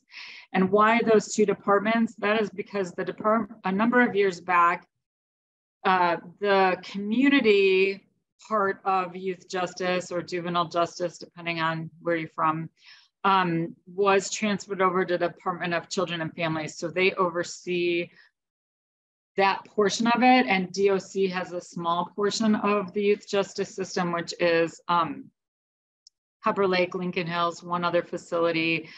So it's to do this study and make recommendations to both departments. And some of the things that are in it have to do with that, increasing the minimum age of delinquency, which would, right now it's 10-year-olds. It used to be 12, it's been 10 for a while. So it would be looking at that. It would also be looking at eliminating that adult charge over 17-year-olds. So what we talked about on the previous slide. So those would be two things the committee would look at. It would look at modifying waiver procedures. There are certain waiver procedures for youth that can be waived to adult court. It would look at replacing the SJO, or Serious Juvenile Offender Program, with a different structure. And it would look at potentially prohibiting the placement of a youth in a juvenile detention facility for status offense, which is an offense that would not be a crime as an adult. So running away,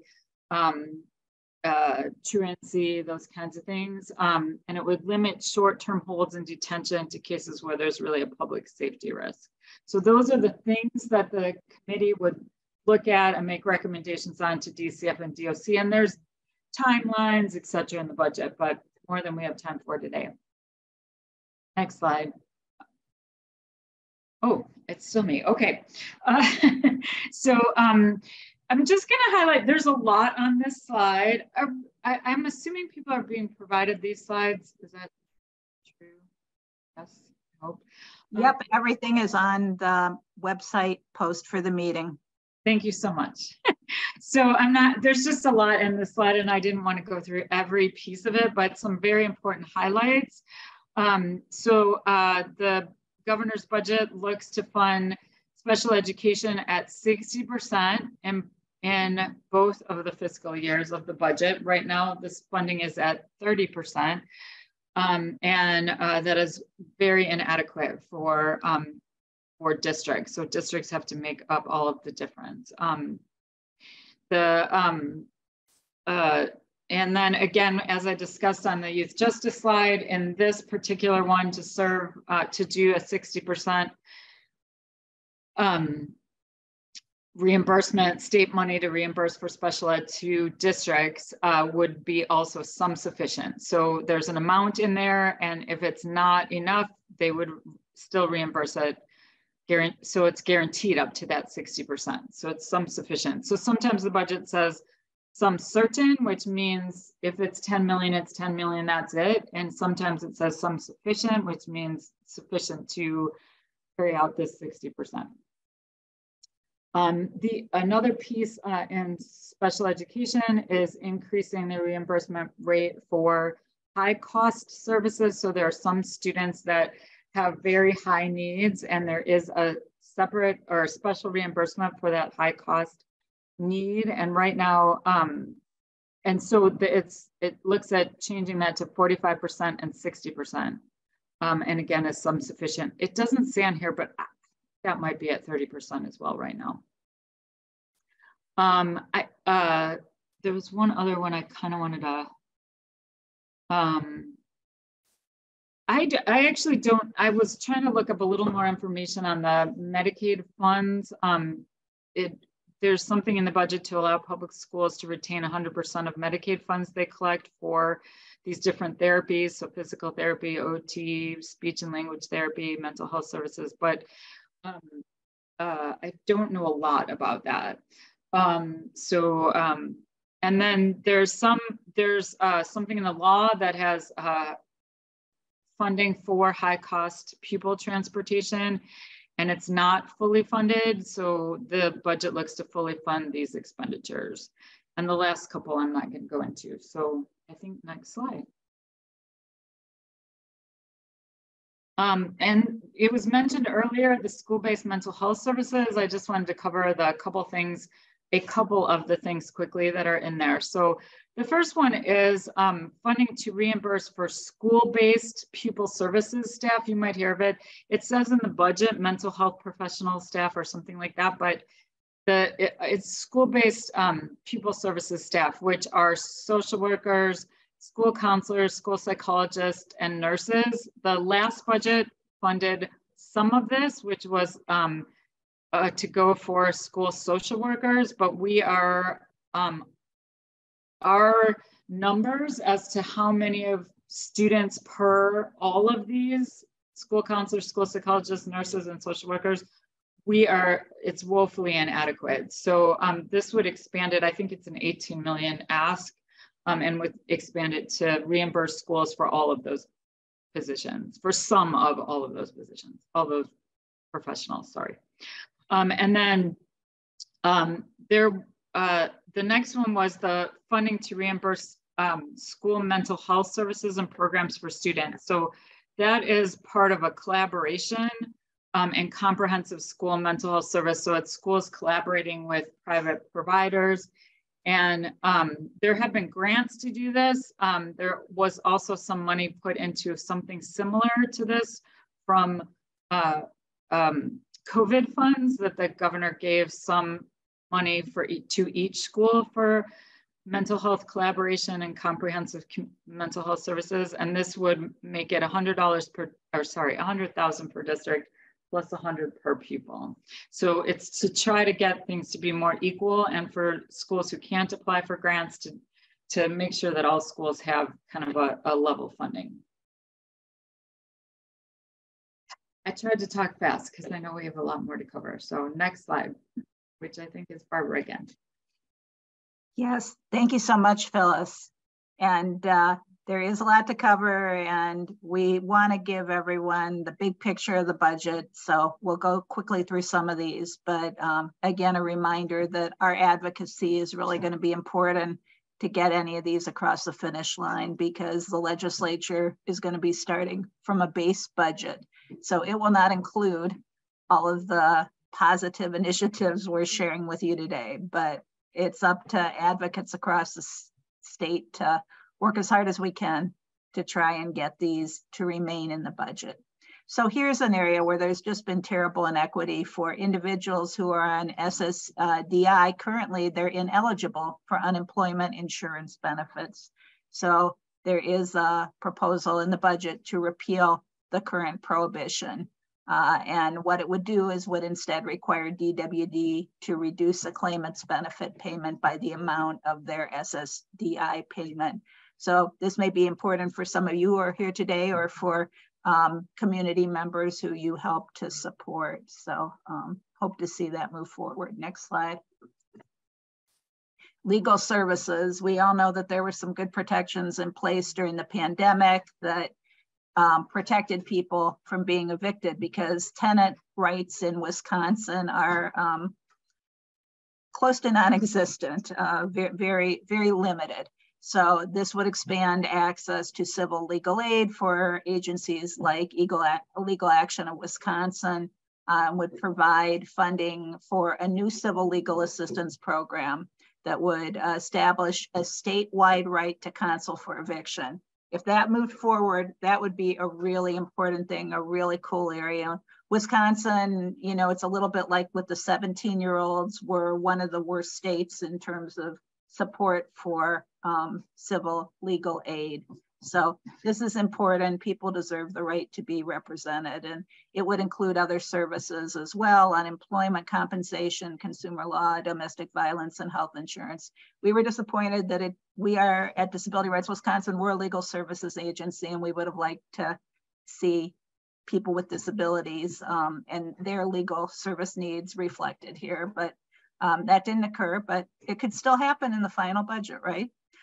In addition, there's some money for DCF to help provide legal services related to eviction matters for families. Next slide. Housing. There are a number of proposals related to housing. I know a lot of folks who come to task force meetings have a big interest in this. I'm not going to be able to run through all of them. So I can send out a follow-up email from the Interagency Council on Homelessness that provides a lot of specifics on the housing initiatives. But there are a number of them, and some of them are targeted for Milwaukee. So we certainly hope they make it through the final budget. Next slide. You know, some additional housing initiatives, including expanding renter protections, which would be a very positive thing and very much needed in our state. Increasing the state housing tax credit, and increasing the income threshold for the homestead tax credit. Again, things that we hope will move forward. Next slide. Transportation. This is a big priority for us at DRW because so many people who have a disability, as well as a lot of older adults, are non-drivers. And in fact, 31% of Wisconsinites are non-drivers. So funding for mass transit is increased, as well as paratransit and specialized transportation.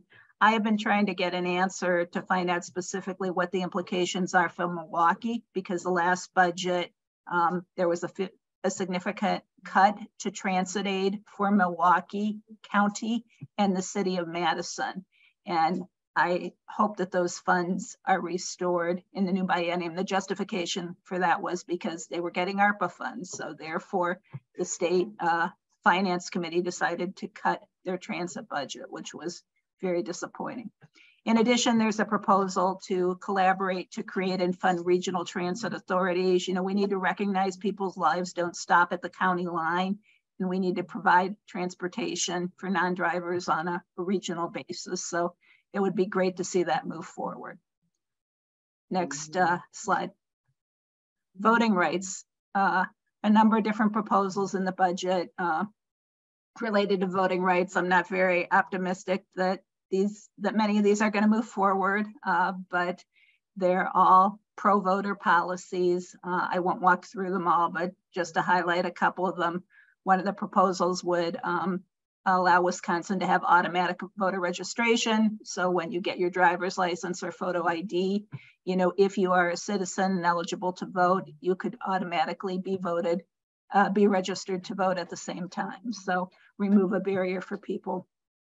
And some other positive things as well, including requiring high schools to once again be offering voter registration for students and staff, funding to purchase Badger books for municipalities. A lot of good options here if they move forward. Next slide.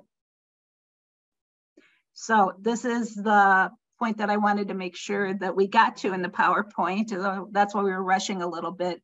We wanted to talk about how you can have a role in the budget. So here's what we're hoping you will consider doing.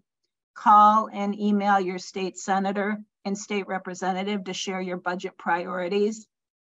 If you work for an agency, invite legislators to visit your agency and learn firsthand about community needs. We have a lot of mental health providers here, a lot of housing providers here, great educational opportunity. Attend a joint finance committee hearing and testify on your priorities, and I'll go through those dates in a little bit. Any one of us can submit written comments to Joint Finance on their website or through email, and we've included that information too. You might not be able to go sit in Waukesha for the day, but you can send an email, right? most legislators are having listening sessions because they want to hear from their constituents about what's important in the budget. So sign up for that if you can, and email them if you can't. Follow them on social media. You can do that with joint finance members as well. So Facebook, Twitter, and comment on budget related posts. Attend an advocacy day at the Capitol. You know, some of us are going to the Survival Coalition Disability Advocacy Day on March 23rd. A lot of other groups like NAMI, for example, the Wisconsin Council of the Blind and Visually Impaired have advocacy days as well. So a lot of opportunities. Next slide. So here are some tips about how to make your ask. You know, sometimes people want a little bit of a script when they're talking with a legislator if it's not something they do often. So, you know, always be sure to include where you live because legislators like to hear from constituents. Share your job if that's relevant, and then introduce your issue and experience. And if you have lived experience to share, I think that can be really powerful. If you have experience as a professional, that can be really powerful as well. And then make the ask. Do you support what's in the governor's budget? And if so, let them know, be as specific as possible. Or is there something else that you would like to see added? Next slide. So here are some resources. And again, this is on the PowerPoint that's on our website. A link to the executive budget, that's the governor's budget, the budget bill. The Department of Health Services has some nice resources on their website that, and they'll be adding more that talk about the mental health initiatives and other proposals related to the Department of Health Services. We've got a link to the Joint Committee on Finance. You can sign up for notifications if you want to be very hands-on. Legislative Fiscal Bureau. So this is something all of us who get involved with budget advocacy are awaiting eagerly because they do an analysis of the governor's budget. So they're going to really get into the nitty-gritty and look at the fiscal implications. And then that's helpful to study up on. Let's say you want to support funding for peer recovery services. Well, that should be discussed in a paper, and that would give you additional information to draw on when you talk with your legislators. And of course, if you're on our listserv, and we hope you are, stay tuned, and we promise to continue to share resources with you. Next slide. So here it is, the list of Joint Finance Committee hearings. Again, for those who follow the budget, this is something that you watch and wait for, and it just came out last week. So the April 5th one in Waukesha is first, and the other hearings are in Eau Claire, Wisconsin Dells, and Minocqua. So Wisconsin Dells is probably the other one that's not too long a drive from Milwaukee. So another option for people to participate. And, you know, if you can get a group of other advocates, you go together, you organize, you try and get a lot of folks to turn out for your priorities in the budget, it can have an impact. And you can also have a media strategy where you do a press release and get the media engaged in your issue. And we're lucky that Mary Neubauer, our mental health task force co-chair, is already committed to going April 5th in Waukesha, and she's a very experienced advocate, and I'm confident that she will represent us well and probably get some media attention too. And if any of you want to team up and join Mary, please let us know. I know that that would increase the impact of our message. Next slide. And here are some tips for contacting policymakers, the Who Are My Legislators, calling the legislative hotline, and links to the different websites. This is the email that you can use if you want to submit comments to Joint Finance, as well as the website. Next slide. And this is just giving you a look at the state legislature website, legis.wisconsin.gov. If you don't know who your legislators are, get them in your contacts right away and be in touch with them regularly. You just go to that Who Are My Legislators, enter your address, and you should be all set. Next slide. So again, you've got a perspective that's really important. Come up with a few stories. I think legislators remember stories. That's one of the things with the Raise the Age campaign that Phyllis has worked so hard on. I really remember hearing some very impactful stories from parents who had a child who was a child, but was treated like an adult in the justice system, and some pretty sad things happened as a result of those experiences. Good question from Tiffany. I can tell she's an experienced advocate. She asked if it's 2 minutes or 1 for budget hearing. And I think it's typically 2 minutes, but you know, I have not heard that definitively yet. That's a good question to call and ask. And we will add that in our next training if we know. Next question, next slide rather. So again, just to summarize, options for action: call your legislator's office. If you don't like to talk to someone, call in the evening on the weekend and leave a voicemail. If you want to talk with someone, you know, staff are important. You can call during the week when they're in the office and talk with staff. Email your legislator. Again, do it at your convenience. You can do that any time of day. Attend a public hearing. If you can't attend, send an email and write a letter to the editor about budget priorities. That's a great way to get your message out and to reach more people. Next slide. We talked a little bit about this already, so next slide. If you do meet with your legislator, I think one of the things that's important are, as well as talking, you want to listen. You want to ask them about what are their priorities. What do they need from you to help move things forward? You might also ask them who their budget buddy is. Every legislator has a budget buddy on joint finance. So let's say their budget buddy is Senator Felskowski. Well, she's the lead on health services on the Senate side. So that would be a good thing to know. Next slide. And finally, we just had a few quotes to maybe get you energized from Margaret Mead. Never doubt that a small group of thoughtful, committed citizens can change the world. Indeed, it's the only thing that ever has. So that's us. We are that small group of citizens. Vote as if your life depends on it, because it does. We've got a really important election on April 4th, including for a Supreme Court justice who's going to make really important decisions that will impact the rights of people with mental health needs and of all of us. And then finally, if you're not at the table, you're on the menu. I don't know who the author of that is, but you know, I think it's very true. So we encourage all of you to be on the table. So we can just take a minute if there are any questions. I know that we are out of time, but I think that there was a question or two in the chat. Where is it located? Well, there was some dialogue about, Denise made the comment about 2 minutes are difficult for people who are deaf using ASL interpreters. That might be something where as an accommodation, you might be able to ask for additional time. That's a good point, Denise. That would be something to look into.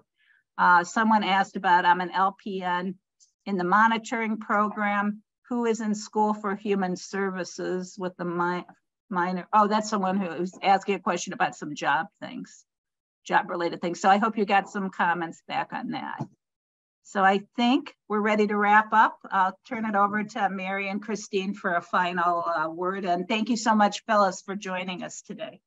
I just would like to say if there's anybody that's interested in teaming up for the joint finance public comment, for the comment for joint finance on April 5th, you can email Barbara Beckert and we can strategize together, because I'll be heading out there early.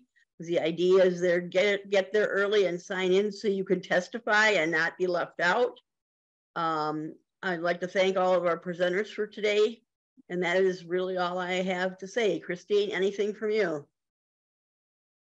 Thank you, everybody. And we'll see you the second week of April at our next meeting.